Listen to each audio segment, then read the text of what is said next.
How are you? Once again, I hope that this video finds you well. And once again, even though I usually talk about marketing or trading, but usually marketing on this channel. I once again talk today about the marketing of misinformation during a time of war. And we've seen, for example, in the ongoing wars in Ukraine with Russia and in Israel with the Hamas in the Gaza Strip, we've seen massive amounts of misinformation marketing. And what do I mean by that? If you've been watching my videos, you know how I see this situation. This is not just an opinion. You may call it that if you want, but it's an opinion that has decades, at least several decades, of practical learning, academic learning, in the field, operational knowledge, and no shortage of other experience that gives me the authority to speak, just as anybody else who understands this conflict for what it really is. And even those who are misinformed highly and have been for a long time. I know the history. I know the facts. And I also know the misinformation. And there is actually misinformation on, both sides of conflicts. But that's not to say that there isn't a right side and a wrong side. So, obviously my bias is that I lean towards siding with Israel in its justification of the ongoing war in Gaza against the Hamas. And I also think that Israel is clearly not waging a war against the Palestinian people based on the evidence. And even in war, evidence matters. And some of the evidence we see are, for example, the videos that we saw in the last few days coming out of Gaza, in which the IDF, not only from their own body cams, but also along with international members of the press, including CNN's Nick Robertson and other reporters from the large news networks, they accompanied the IDF spokesman into the basement of the Rantisi hospital, where the IDF spokesman showed them in real time what the IDF had just cleared, which was an underground bunker and tunnel system underneath the Rantisi hospital, which had clearly been used by Hamas, where they had stored weapons, where they had tunnels connecting into the hospital from underground, from the outside, where there was no reason for them to do that. And those tunnels have been used to launch attacks against Israel and to house terrorists. They had built makeshift, but permanent structures, but in a makeshift way. Rooms, toilets, toilet facilities, showers, and they had apparently left evidence behind, which is being analyzed by Israel's forces, that indicate the probability that there were hostages kept there. Everything from a chair with some rope at its feet that would have been used to possibly tie a hostage in place. Some women's clothing, civilian women's clothing there, which indicates that hostages were there, women were held there. Baby diapers and baby bottles, which had no place being in the basement of a hospital. It's not like a basement that you would typically see in a hospital that might have a basement with active wards. This is like very clearly a hideout and not a hospital environment. And even though there is a hospital right above it where babies are looked after and could be looked after for in much better care, there were nevertheless evidence of bottles and diapers in that basement. And, people who obviously don't believe anything Israel says ever will say, oh, it's all planted evidence. Really? Well, if you believe that, then you probably believe everything that the Hamas Ministry of Health of Gaza is telling you to.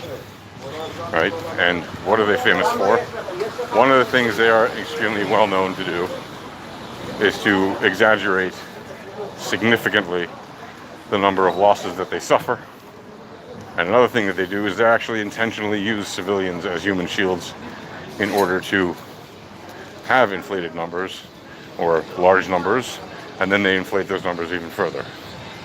And if you believe everything that a terrorist organization tells you, even if it's under the guise of a so-called Ministry of Health, then you should probably check your head and learn a thing or two about the very many and well-documented cases where Hamas has faked, casualty numbers. And even in this war, there's been no shortage of videos and other evidence that point to that, including a video that went very viral not more than several days ago or last week, in which a Palestinian is laying on a hospital bed covered in what appears to be blood, with Palestinians, probably Hamas people or people who support them, applying bandages to him, etc. And when a woman that appears to be his mother is, in hysterics or half hysterics, and the supposedly wounded man tells her to calm down, it's just for the cameras, and that he's totally fine, and he's just pretending to be wounded. And you can see by the way he's moving around, he's clearly not injured. It's literally just for effect. And that is despicable, because it diminishes the actual facts. It diminishes the actual suffering that the people in Gaza are undergoing. Why? Because it undercuts their argument that Israel is targeting innocent civilians when you have clearly fake situations that show that in fact they are pretending to have as many civilians as they claim to have being injured.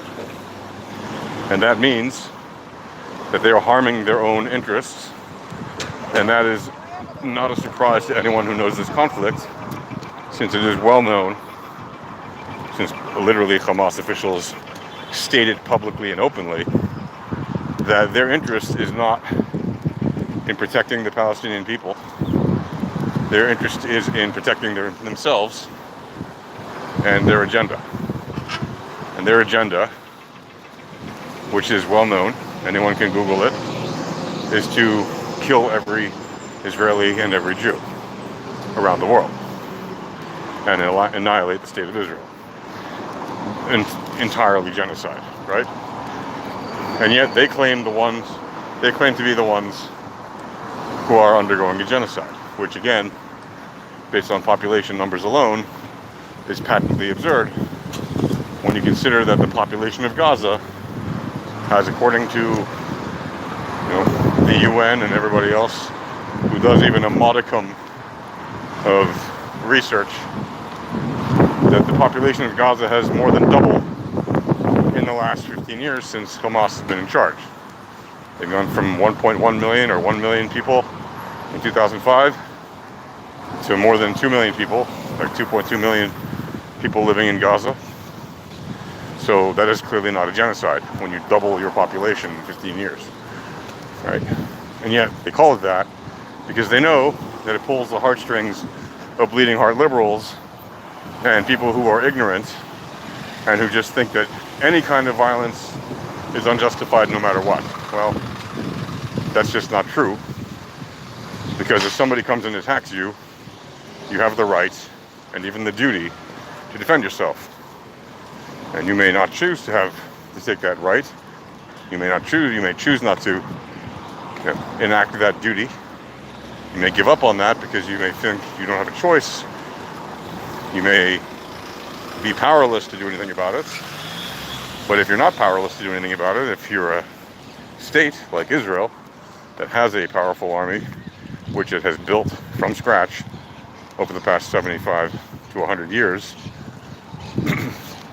well, it is the duty of the state of Israel, which again was only founded in 1948, 75 years ago. It is their duty to defend their people. And so they are. And the fact that the Israelis have managed to kill more people in Gaza than the Hamas managed to kill in Israel during this current war does not mean that Israel is acting beyond the laws of international laws of war. In fact, Israel is very strictly following those laws. And of course, people who don't agree with the Israeli position will say that's absolute bollocks. They're obviously targeting innocent people. And again, it is not the case. What is the case is that Israel is targeting Hamas, and Hamas has been hiding behind human shields, innocent civilians, because they don't care about their well-being.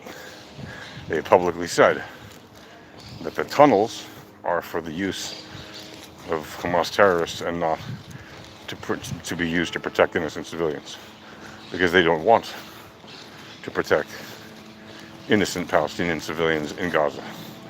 They want them to die.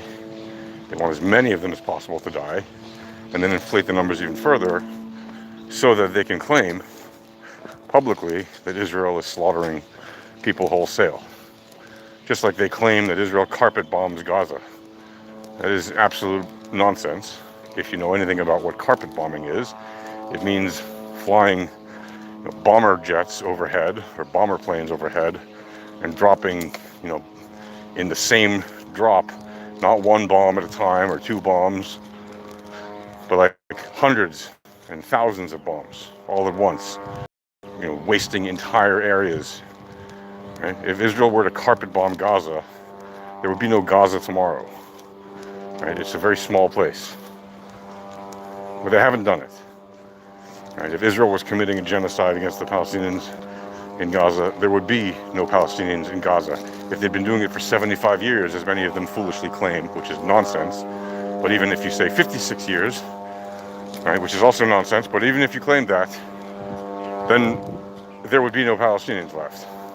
Israel clearly has the ability to wipe out all of the people in Gaza, and chooses not to do so because Israel has no intention, nor does it have any desire to do so. Israel wants peace. The problem is Hamas do not want peace, and by the way, Fatah also do not want peace because they have rejected every offer for peace since they came into existence in 1964. So it is an abject lie to claim that Israel is committing a genocide against the Palestinian people when their population is increasing and Israel has not used its might to actually decimate or annihilate the Palestinian people. It's just not a fact. It is a lie.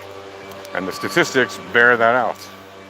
And if you don't like the statistics, you're either in denial or you're ignorant, just hateful. Either way, you are choosing to be on the wrong side of the facts. Now, are there innocent people being killed in Gaza? Yes, and it is absolutely terrible each and every time that it happens. And every single person who loses their life in Gaza that is not actually a terrorist or somebody directly supporting them is absolutely terrible. There's no question about it. It's a terrible, terrible loss of life, and it shouldn't happen. But that doesn't mean that it can't happen under the laws of war, which Israel is following. Hamas, on the other hand, intentionally targets civilians. And there is a major difference. And if you'll tell me, well, how can you say Israel is not intentionally targeting civilians when they blow up a whole building to get one guy. Well, what did Israel do in order to get one guy?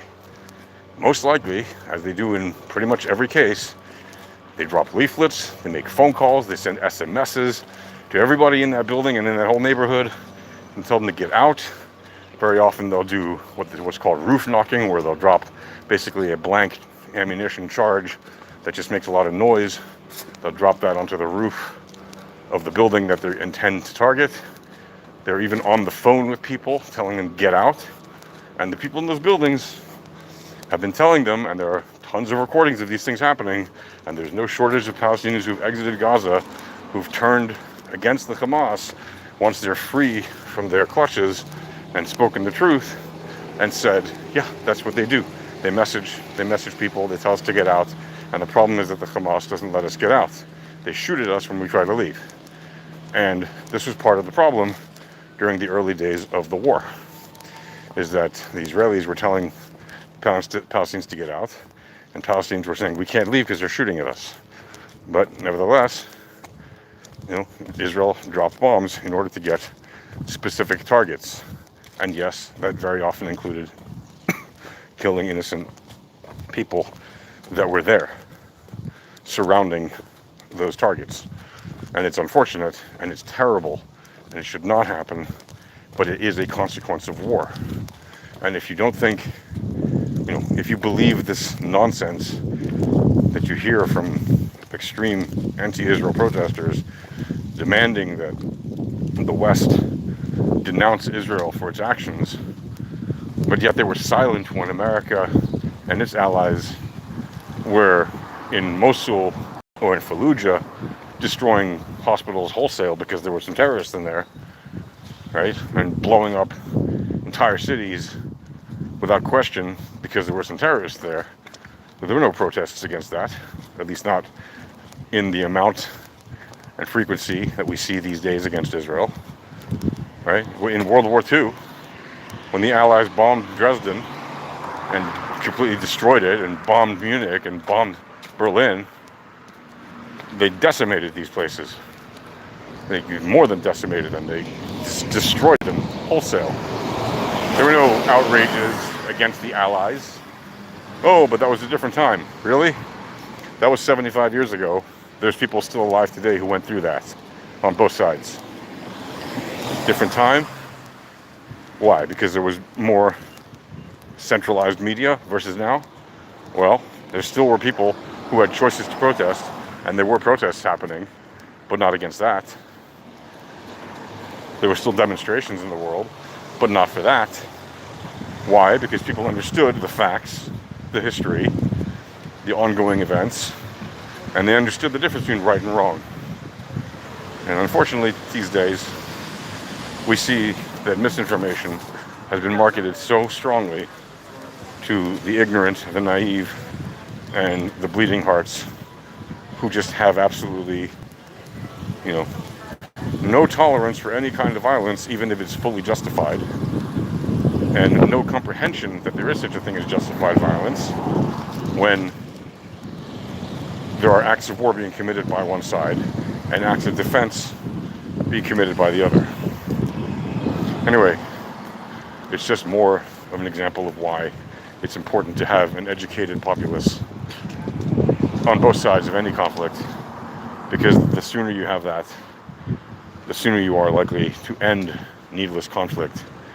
And I say needless because I believe that this war is needless, and that in the end, it only serves the interests, really, of those who gain some kind of economic and political power from it, and that usually involves defense contractors, concrete companies, people that make infrastructure, all kinds of companies that have an interest in conflict, because they know that when there's conflict, a lot of ordnance is going to be used, and that's going to make the defense companies money, and a lot of destruction is going to happen, and that's going to make a lot of money for construction companies and infrastructure companies, etc. So all of that goes to show that the long-term interests, unfortunately, determine the outcomes, And very often, and all too often, and especially in regards to the conflict between Israel and its neighbors, the interest is in maintaining the conflict in a manageable way for the long term in order to continually enrich the people who are in charge. Can that change? Yes. Is it likely to change? Well, not so long as Israel is prevented from actually winning a war. And that happens when lobbies in friendly nations decide they've had enough of Israel winning the war, and they decided to put pressure on Israel to stop the war with a ceasefire or something else that basically does not let the conflict end, because those who are the enemies of Israel are allowed to survive, and then therefore the war continues. And to those who think that Israel has been doing this war for 75 years non-stop and has always had the upper hand, you also fail to recognize the truth, because in 1948 and until 1948, but especially starting with 1948 with the Declaration of Independence of Israel and the war that the Arabs launched on Israel that same day, the upper hand was in the hands of the Arabs, no question about it.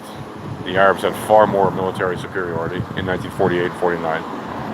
The Israelis only had one rifle for every 3 soldiers. The Arabs had full weaponry provided to them and everything else they needed to provide to them. Tanks, airplanes, and everything. Munitions, soldiers trained by the British, and ammunitions and logistics provided by the British. Israel did not.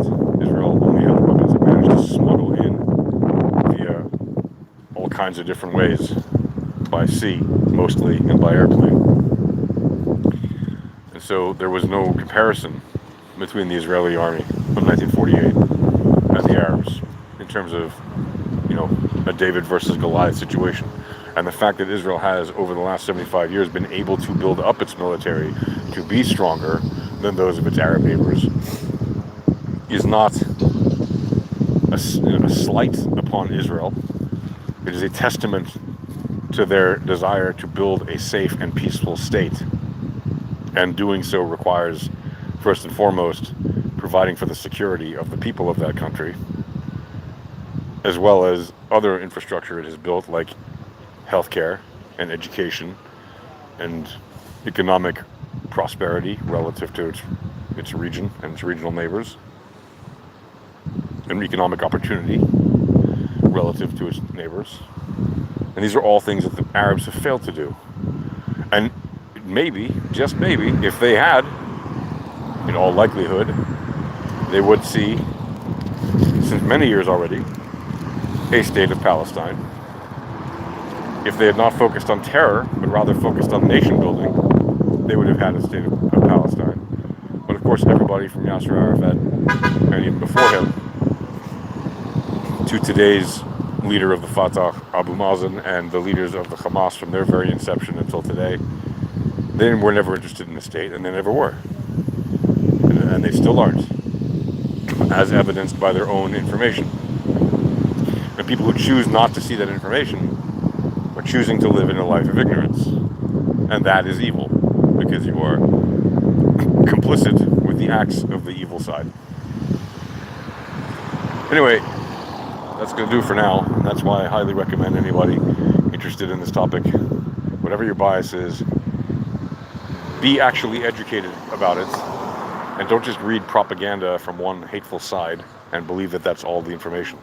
Read all the information from both sides and then from third parties, and learn the actual academic information, and not just the extreme liberal version of it, but the actual historical facts. Look at the actual data. Learn the actual facts. It will take you out of the pool of the endless ocean of ignorance about this conflict, and it may lead you, hopefully, to being more educated about it and understanding that there's one side that wants destruction, and that's the Hamas, and frankly all of the violent Palestinian groups whose purpose is to annihilate and destroy the state of Israel. And there's one side, and that's Israel, that seeks peace and justice and living side by side, coexisting with a neighboring state for the Palestinians, even though there are many people who would argue that is not a necessary thing. I still believe that a two-state solution would be a positive thing. But that is a matter of what people want to believe. The best way to know what you should believe is to be educated.